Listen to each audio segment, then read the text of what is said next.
Hello and welcome back to my channel. Today, I'll be having a conversation with Vidya, who is a highly successful professional working as a director with Motorola in Dubai. She's also a mother to a 12-year-old child. We talked about her earliest childhood memories, work ethic, inspirations, and work-life balance as a professional and a mum in the UAE. I hope you enjoyed this video. Thanks for watching. Hello, it's lovely to meet you. Hi, Neetu. Lovely to meet you. Okay, so could you please introduce yourself? Right.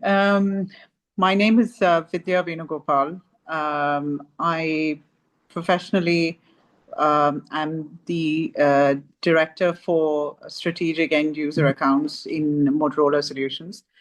I look after, or I come from a technology background. I'm an engineer by qualification. I'm a mother of a 12-year-old living in Dubai. So that's my personal background. That's I think pretty much a quick introduction. Right. Okay, that's great. So I'll quickly introduce myself. So my name is Neetu, and I'm an online English tutor. And I've recently set up this channel to help English learners to practice their conversation and learn phrases and grammar along the way. So thank you for joining today.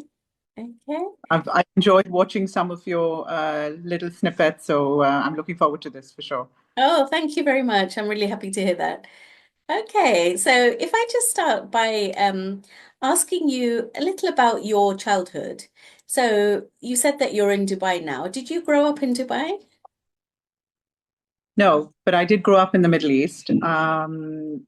My father used to work in Kuwait, and I think probably when I was about 2 months onward, we moved to Kuwait. Mum, me, I have a sister. So we were a small little family that well, I'm talking 1980s, which now seems like a long time ago, was it was quite unique to be living in a place like Kuwait at that time. For many of the people that don't know the Middle East region, Kuwait was a very prominent, rich country, very actively involved in the Gulf politics and the Gulf setup. So at that point, it was quite an active member of state in the GCC. So Kuwait was kind of the center of infrastructure, of a lot of investments that went externally in the globe. So it was an interesting time to be growing up in that region. Yeah. Still a very closed, it was a sort of a closed, reserved state, but very prominent in the GCC area. That's good. So what would you say is your earliest memory from your childhood? Oh, I have a lot of wonderful memories growing up in Kuwait. I think one of the things was um, we it was a very considering the kind of lifestyles that we're all in today. It was kind of more laid back or slower, if I can say.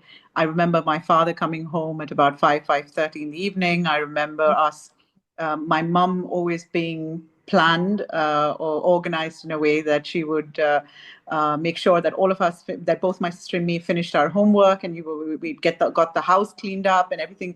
The cooking for dinner was ready, so that it was her time to go out with dad and us. And we would go out to the beach one day. We would go out to the mall. We would go walking around the souk area. In Arabic, the souk is called the market. Right. So there's a lot of joyful memories. Go down to the park. We learned to swim in the sea with dad. We had a lot of friends who were like family, and I think one of the things in being an expatriate when you live away from India or live from where I am or live away from home is you make friends that are family. So I remember watching my parents have very close friends, and we were close enough to always be in each other's houses, or moving around together, or spending a lot of time, always ready to help each other. So yeah, I have a lot of fond memories of my childhood growing up in Kuwait. Oh, that sounds fantastic. It sounds like you had a really special childhood, yeah, with a lot of happy memories. Yeah, Yeah, yeah, that's absolutely. I great. mean, Yes. very close, Yeah. very different two people, but very close. Right. I was more of the enthusiastic, active, Mm. running around kind of a person. I think my sister was a lot more calmer.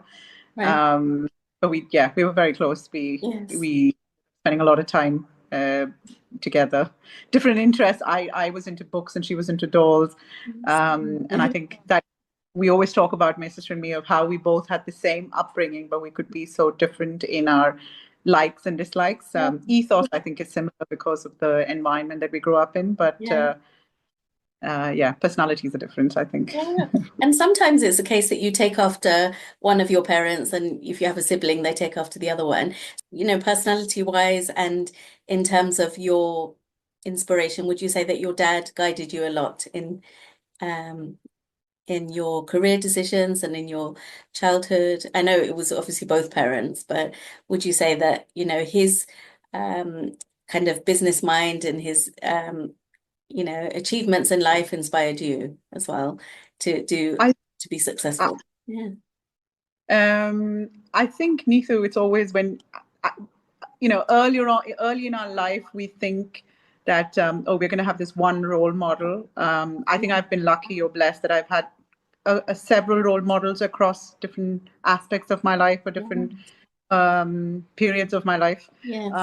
Growing up, definitely, mum and dad were a huge inspiration for us. Mum's also, she's a master's in social work, highly qualified or educated from that point. Right. She was very grounded and very center to bring us up. Definitely, they have had a huge influence. I think as we get older, you've got influences from a teacher. I remember an English teacher that I was very of her, the way she spoke, her energy, and I Mm-hmm. remember thinking, I'd love to have that sort of energy when I was in school. Mm-hmm. Uh, Again, going up to college, I've had seniors of mine who I looked up to.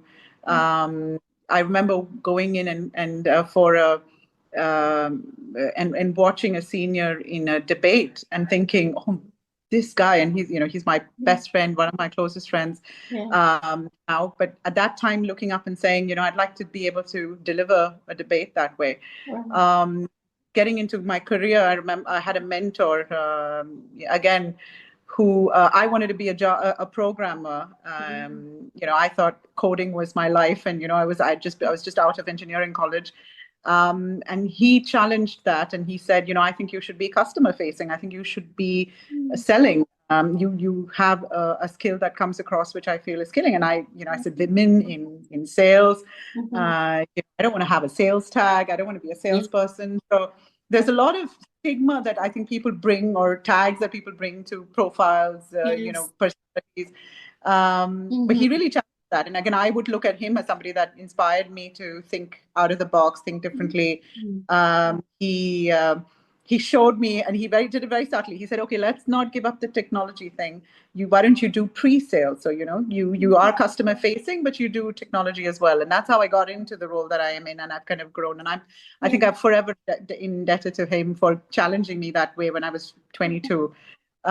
Through my next part of my career, when I was Mm-hmm. looking to grow, my boss at that time, he appreciated the things that I did, but always challenged me, saying, I need you to Yeah. think out of the box, think differently. Why don't you try do this? And then, Yes. sometimes my industry is quite heavily male dominated. So Mm-hmm. how to maneuver some of the conversations without being in conflict is something that he really inspired. So I think I've been lucky. Yeah. Um, I have we don't have brothers. It's just me and my sister from that point. And I was through my marriage, I have met my brother-in-law again, who has been a major factor in many things that I had somebody to lean on and have a conversation with, other than my parents, that I Mm-hmm. could kind of run ideas through, or debate with, or argue, or those are relationships that I think I cherish. So for me, Yes. if somebody asks me who's my role model, Mm-hmm. uh, I always pause at that question, because I've had the good fortune of having a few Yeah. through my life. Yeah. A celebrity one that I probably look up to a lot is the Yeah. PepsiCo ex CEO. Indra Nooyi. I think she's somebody that I feel is very real. One of the things I remember I was struggling with when I had my daughter was, how do I leave her? I think mom guilt is such a real thing. I don't think it goes away. My daughter's 12. I still sometimes feel like, am I giving her enough time? Am I struggling with my work? How do I manage it? There's always there's underlying guilt, It's in like an that. inner battle that we have, isn't it? Always Even though I don't as think parents we do the best that we can do, that I we hear can do. mom say that when she calls me when I travel, and she says, you haven't called me. Yeah. And I said, yeah, but I couldn't call you during the day, and it's late at night, and I'm sure she struggles with also wanting to keep in touch and keep Right. conversations.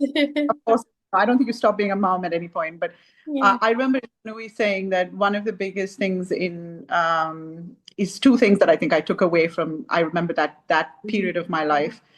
One is that don't try to do everything. We're not. I think the whole concept of women being superhuman needs to stop. Yes. We're not superhuman. We are going to make mistakes. We're going to fail. We're going to do. We're going to have our struggles, and it's okay. Yes. You can't be everywhere and be everybody's person every time. And I think taking that guilt away from, the way she said it, I think is so important for women who are kind of trying to be aggressive and trying to be everywhere. And I think that was big. I remember a moment when I thought, yeah, I don't have to try and do everything. It's okay to say no or not turn up for this or just, not be in a space to do this. And it's okay. And the other thing she said, which I think in a way is also making me a better manager of people, is she said, you cannot you cannot just in offices create like a how do you call that, like a segment for women and say, okay, now I'm going to give 30% or 20% reservation for women, and use and drive workforce alone that way. She was saying that businesses or offices need to create an environment for women to be comfortable to continue working when they have a child. And that could mean having creches at work or, just because the child is 5 months old doesn't mean she stops being a mother. She's going to continue worrying about the child when she comes back to work. Yes. So just having maternity leave or just, giving her a certain time off is not the only solution. We need to try and make it more inclusive in that sense, make accommodations, so give them flexible working hours when they're struggling, and allow them to actually be productive. And I think there's no denial that as women we're good multitaskers. Right. And I think so again, there are so many people like that, who probably I've reached out to a book, or I've reached out to a person, or I've reached out to That's right. a story that probably at that point in time related. So I think role models are important. I think if I can today, now, if I'm in a more sorted format at the moment in my life, I would like to help somebody who probably would need some sort of coaching or guiding. So I think you give back also the chain that you get. So I think that whole process is more what we want to do. Yeah. I mean, when you think about it, like times where we need inspiration in our lives, we take it from whoever we feel we can connect with, and we learn from them. Correct. So well, so you are a working parent. So how has life been in Dubai as a working woman? How have you found the environment? Have you felt, that it was easy to get a job? Have you had any challenges along the way? UAE as a country, the rulers have been extremely forward. They are, from a Eastern standpoint, I think they have really pushed the ideology that women are the pillars of the society in terms of their involvement. It's very surprising that, I know a lot of people that come from the Western part of the world and other parts of the world that come into Dubai and wonder, there's a lot of women in the customer care centers and in places of customer relationships, etc. Which there is an idea that in the Middle Eastern world, it's not. That you won't find as many women in that sort of roles, and that's not the case. So I think the government has played a huge part in advocating that, to kind of make it inclusive. The rest of the Middle East, I think it is opening up. I was one of the, it was 20 years ago. I was one of the earlier people that were in a customer facing role as a woman. So I've had my share of challenges. I've had my share of having to deal with people's perceptions, having to deal with the idea of what they think I bring to the table. Um, um, I mean, it's not always rosy. You have to deal sometimes with ego. You have to deal with um, people not being sure that you're up for the job or you're capable of doing it. So it can also sometimes cause you to self doubt. So I've had a lot of my share of some of those things, but I think more and more I see in the Middle East particularly that women have now started coming out and being more present in customer relations. I think UAE was kind of the champion in that, even in representation in the parliament, in government jobs. If you look at the top tier, the head of nuclear energy, the head of the AI sciences, they're all women, and I think they're championing that cause beautifully from that point. So, I've had my share of negative experiences, but I think it's all part of the learning process. It's part of learning how to maneuver some of those instances. To change the perspective that I think one of the funniest things is when I have this conversation when we have HR discussions is how a woman who gets angry is looked at as a she's looked at also she's got an anger issue or she's too aggressive, whereas when a male person does it in that same context, he's looked at as he's a confident or he's a leader or he's disrupting it, and there's the same thing people That's doing interesting. Yeah, different perceptions of the same emotion according to genders. Yeah, that's true. So what advice would you sorry. Yeah. Go ahead. So what advice would you give to someone who was planning to move to the UAE and look for a job? What would you say are the key skills that they should have when they apply for jobs? Patience, I think, is key. The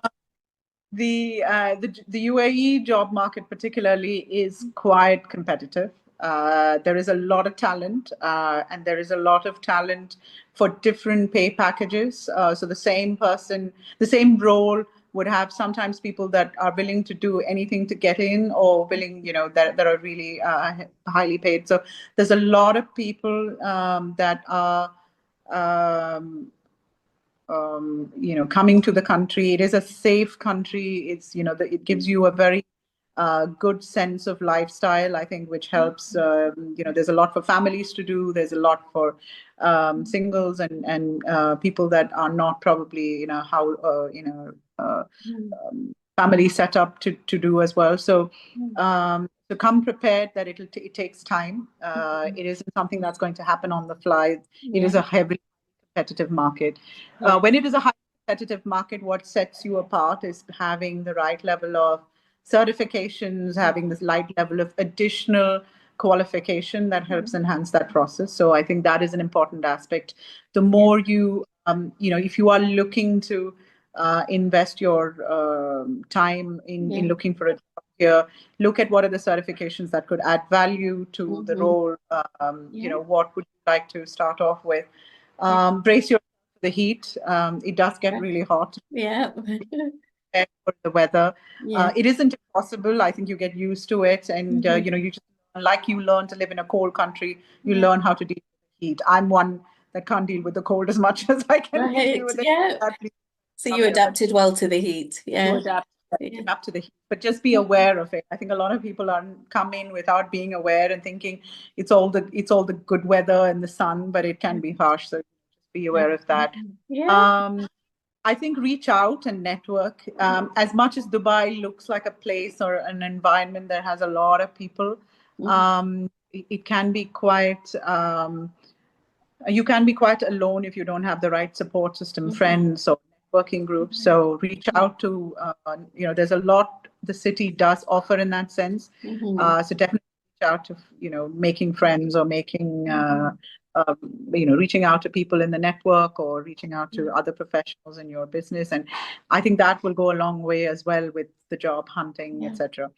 It is also an expensive city, so be prepared to cut corners and may plan your budgets carefully, especially in the first couple of years, I think, when you start off. But I think the thing about UAE is the opportunity that it gives to everybody.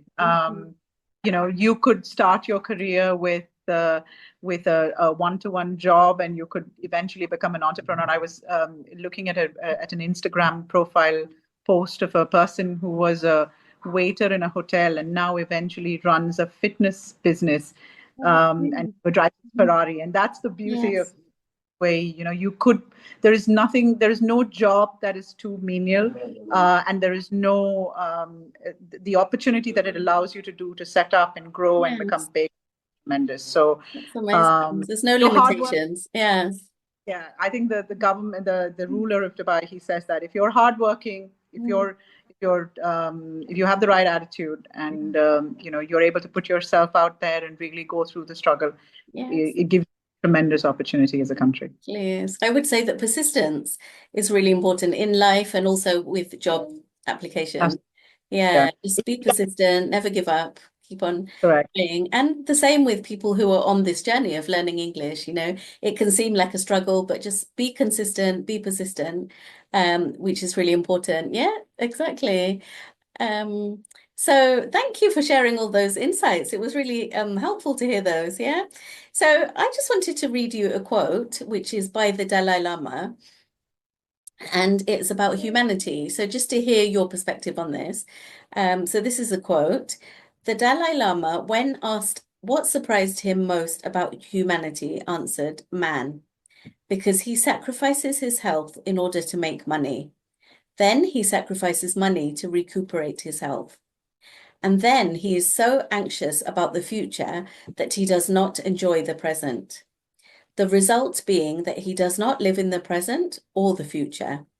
He lives as if he is never going to die, and then dies having never really lived. So this is quite a meaningful quote, I think, to us as humans, as living in society today. So I just wanted to ask you a little bit about what this means to you. So it says man sacrifices his health in order to make money. Do you think this is true in the corporate environment? Do you think there are certain industries where this is more rife, more common? What would you say? Yeah. I think it is rife in today's world in general.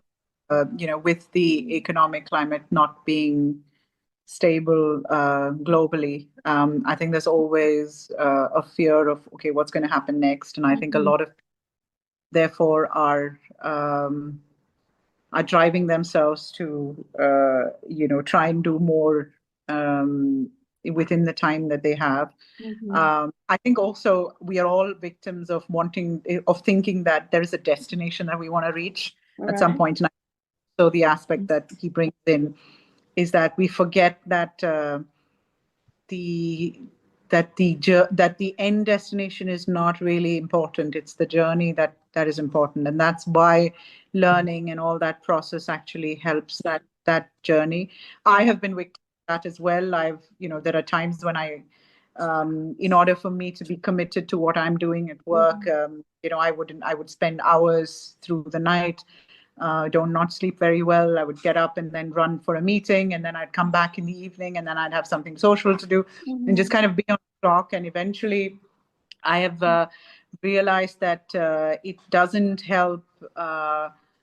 It doesn't help me do good at my work, as well as then I am kind of not able to be stable and function also for the other things that I'd like to do, like my hobbies or at home and with my. So I think I agree with him 100%. That's right.